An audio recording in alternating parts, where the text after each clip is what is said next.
Novel जाने रेहान।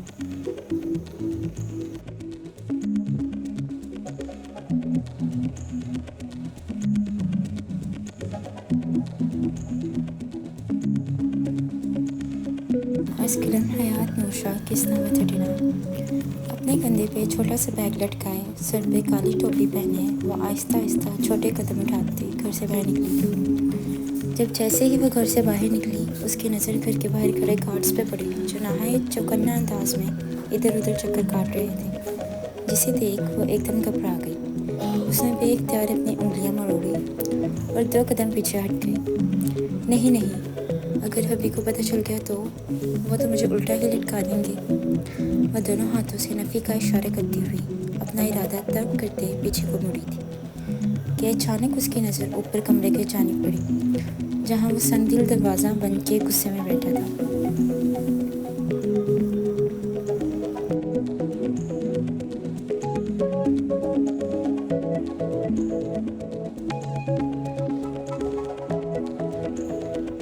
जिसे देख वो अपने छोटे से माथे पे बल डाले और सकड़ कर खफके से बोली, हाँ समझते क्या है अपने आप को?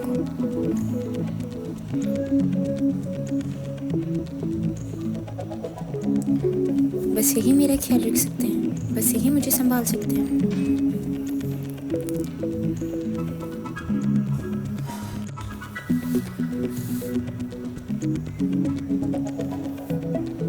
नो, मैं अब आपको बताऊंगी। मैं अपना ख्याल भी रख सकती हूँ और आपको छोड़ के भी जा सकती हूँ। अब आपको पता चलेगा हयात पाशा कौन है। हाँ, वो मुंह बनाए अब अपनी छोटी आंखों से उन गार्ड्स को टुकर टुकर घूर रही थी, जो उसके रास्ते का कांटा बने हुए थे।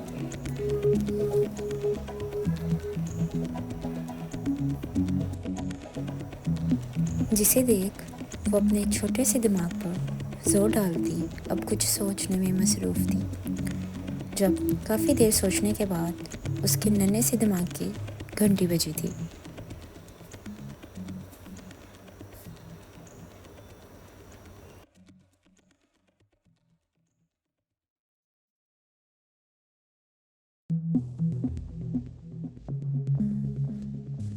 आइडिया। वह फ़ौरन अपने आसपास नज़र घुमाती अब किसी चीज़ की तलाश में थी, जब उसे दरवाजे पे ही एक आर्टिफिशियल प्लांट नज़र आया, जिसमें सजावटी सफ़ेद रंग के मोती तरतीब से उस पर सजे हुए थे।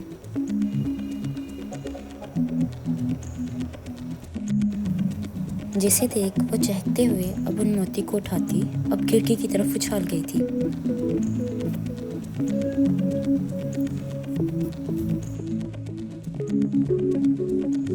जबकि जैसे ही खिड़की के पीछे से खड़कने की आवाज़ आई, गार्ड्स फ़ौरन चौकन्ना होते अब उधर की तरफ भागे थे। जिसे देख वो फ़ौरन अपने आप को शाबाशी देती अब बाहर को भागी थी।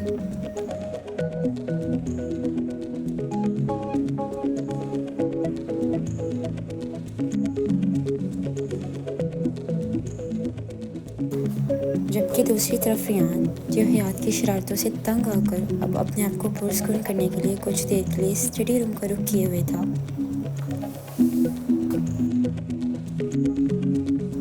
नीचे से आती मुसलसल आवाज़ पे अब वो अपना लैपटॉप बंद किए नीचे आया था।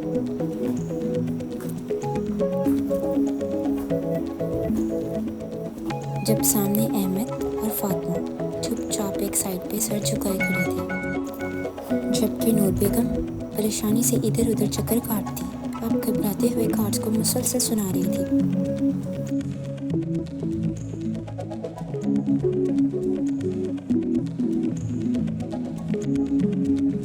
पता नहीं मेरी मासूम बच्ची कहाँ चली गई, किस हाल में होगी।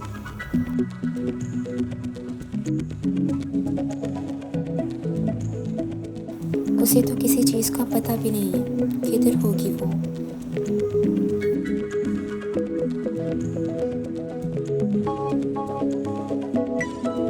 रेयान, जो नूर बेगम को परेशान देख अब सीढ़ियाँ उतरती नीचे आया था,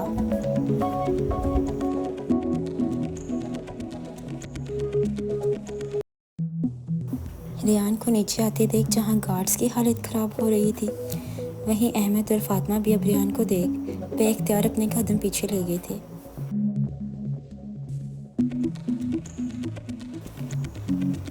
क्या हो रहा है ये सब? वो अपनी रोबदार आवाज़ में सब पे एक सरसरी मगर गहरी नज़र डालते हुए बोला।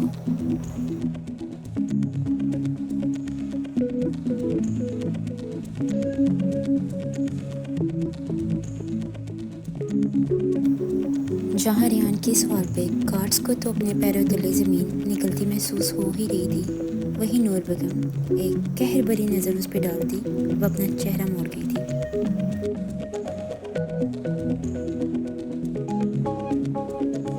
जिसे देख वह हैरत से उन्हें देखता और एक नज़र पूरे लॉन्च में घुमा गया था, जहाँ उसे अपनी वो दुश्मनी जान कहीं नज़र नहीं आ रही थी।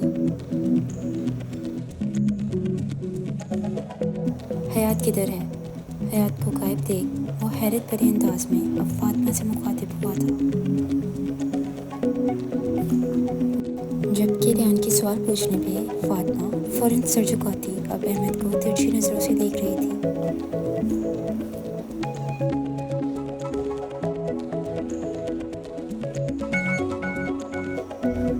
मैं कुछ पूछ रहा हूँ तुमसे फातिमा, हयात किधर है?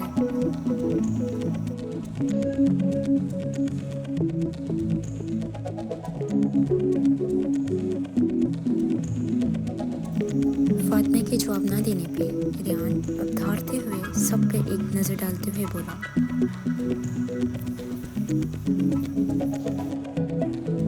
जब अहमद बामुश्किल हिम्मत करता अब बोला था, भाई वो छोटी आफत घर पे नहीं है।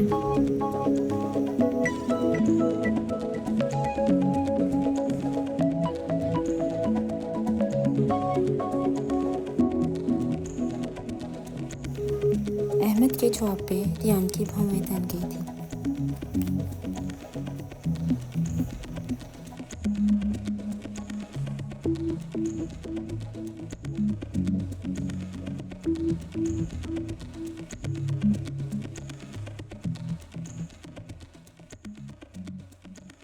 क्या मतलब घर पे नहीं है? किधर गई है वो?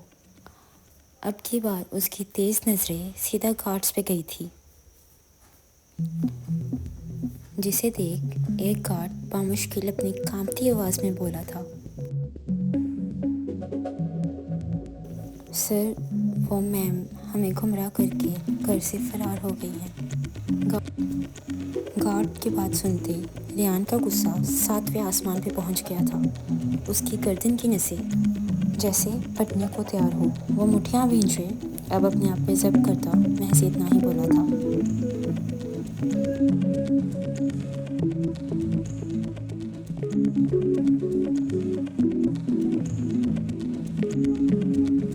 गाड़ी निकालो।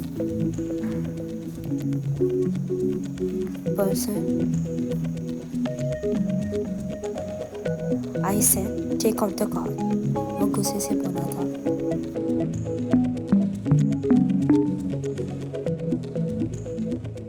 जिस पे गार्ड्स हाँ में सर हिलाते फ़ौरन निकल गए थे। Okay sir.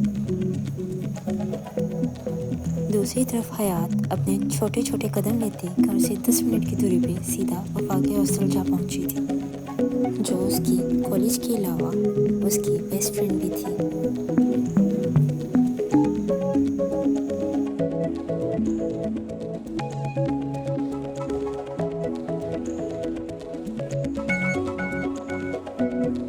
वफा जो शाम के इस पहर पढ़ने में मसरूफ़ थी, अचानक दरवाज़ा खटकने पे उसने चौंक के एक नज़र दरवाजे पे डाली, जो मुसलसल खटकता जा रहा था। जबकि दरवाजे के मुसलसल ज़ोर शोर से खटकने पे उसने खौफज़दा नज़रों से अपने आसपास कुछ ढूंढना चाहा, जिस पे उसकी नज़र एक प्लास्टिक के वाइपर पे डली, जिसे वो जल्दी से थामे अब अपनी कांपती आवाज़ के साथ दरवाजे पे पहुंची थी।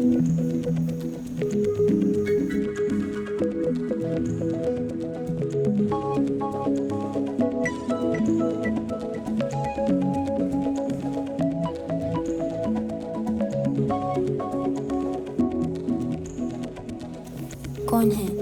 हयात मुसलसल अपने छोटे छोटे हाथों से दरवाज़ा खटखटाने में मसरूफ़ थी, जिसके बायस उसे वफ़ा के अंदर से आती आवाज़ नहीं सुनाई दी थी। वफ़ा अब वाइपर को मजबूती से पकड़े अब हिम्मत करती दरवाज़ा खुल गई थी।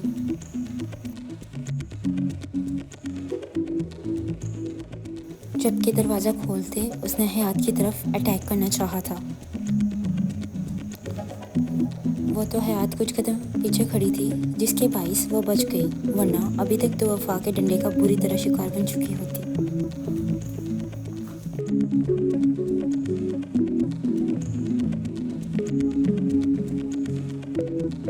दरवाज़ा खुलते ही वफ़ा को अपने आप पर अटैक करता देख उसकी बेख्तियार चीखें निकली थी।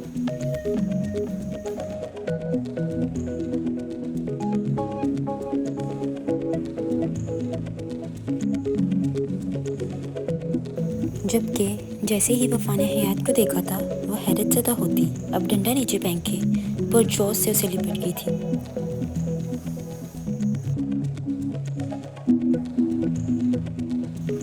तो यहाँ ये कैसे हो गया? तेरे वो ड्रैकुला हबी ने तुझे आज कैसे आने दे दिया?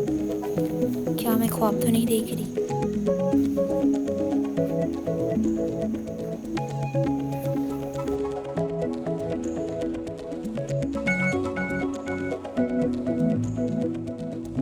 वो अपनी आंखें मिलती अब दरवाजे पे खड़ी पुरजोश हो रही थी,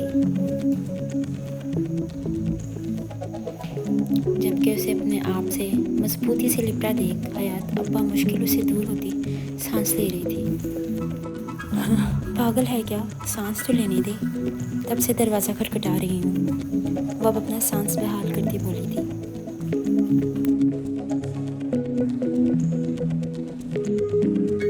जिस पे वो उसे खफकी से देखती अब अंदर आने का इशारा कर गई थी।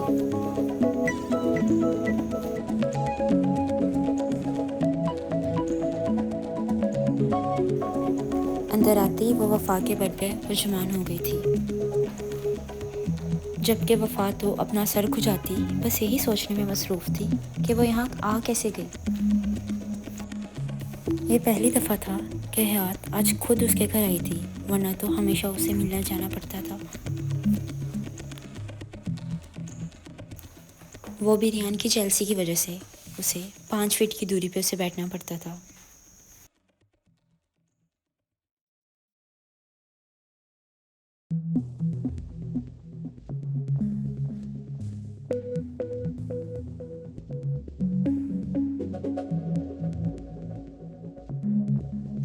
वफ़ा को मुसलसल अपनी तरफ आंखें फाड़ कर घूरते हुए देख वो मुंह के डिज़ाइन बनाती बोली थी।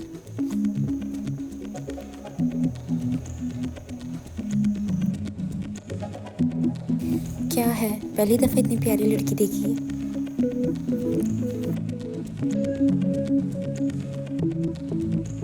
नहीं, पहली दफ़ा अपनी दोस्त को 2.5 मिनट से ज़्यादा अपने घर बैठे देख लिया।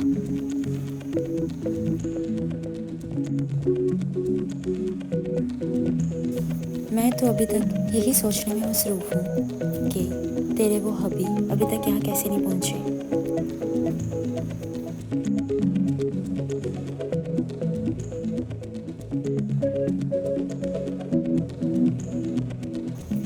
क्योंकि उन्हें नहीं पता मैं यहाँ पे हूँ, वो आराम से कहती अब वफ़ा के साइड टेबल से चिप्स का पैकेट उठाए बोली थी।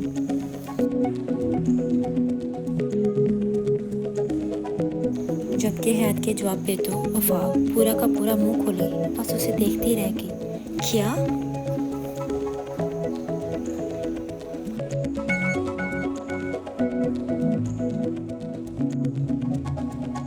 मतलब तू बिना बताए आई है, जिसका साफ मतलब है तेरे साथ साथ मेरी भी वाट लगने वाली है। तुझे याद है ना पिछली दफ़ा हमारे साथ क्या हुआ था?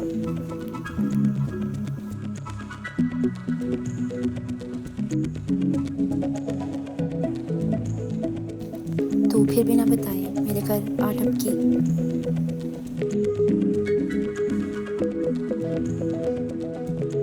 अगर तेरे हबी को पता चल गया तो मेरे घर है, तो तुझे पता है वो तेरे साथ साथ मुझे भी इस दुनिया से टिपका देगा। वो रोनी शक्ल बनाए अब अपनी रोनी आवाज़ में बोली थी। जबकि हयात बस अपना सर पीटते ही रह गई थी।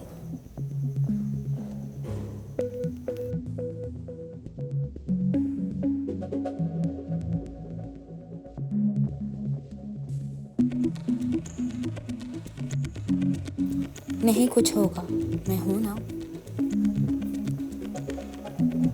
इसी बात का तो डर है, खुद तो तू पतली गली से निकल जाएगी, बाद में तेरा हबीब जो मेरा हश्र करेगा वो।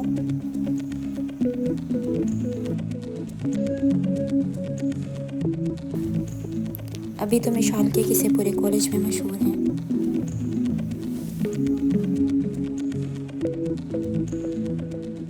सब कहते हैं उसने तुझे मारा था, जिसकी वजह से रियान सर ने उसे मार डाला।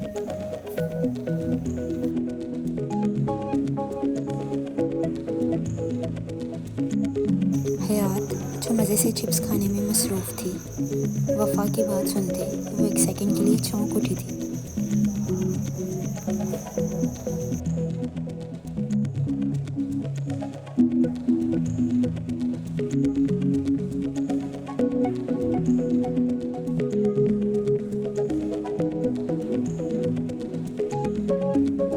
क्या मतलब?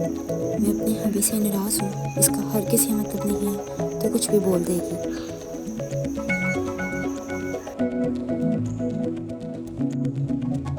हाँ वो थोड़े सख्त हैं, पर वो हरगिज़ कातिल नहीं हो सकते।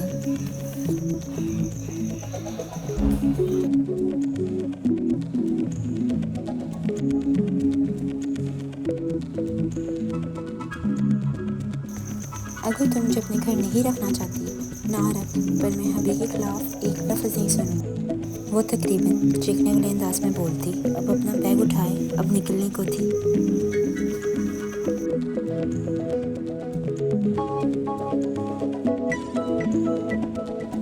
जिस पे अब वो फ़ौरन उसका हाथ पकड़ती, उसे पुरस्कार करती बोली थी,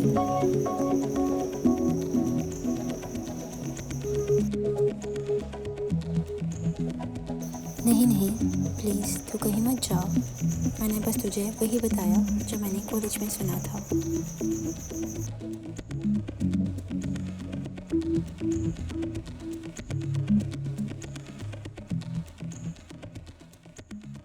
अगर ऐसा ही है तो हम पता लगा के रहेंगे मिशाल कहाँ गायब है।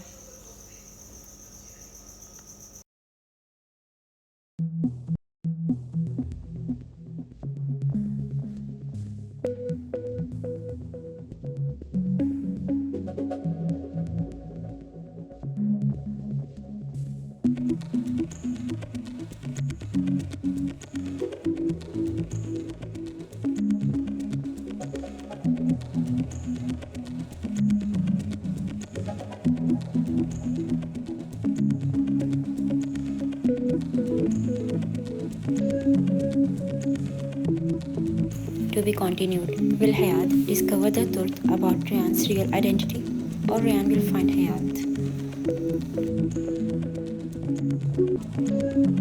Another update for my YouTube fam.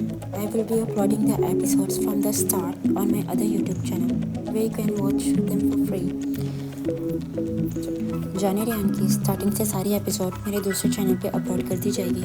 You guys can watch them for free. Enjoy and let me know what you want in the next episodes. Plus, share your ideas too. I will add the best one. अपने ideas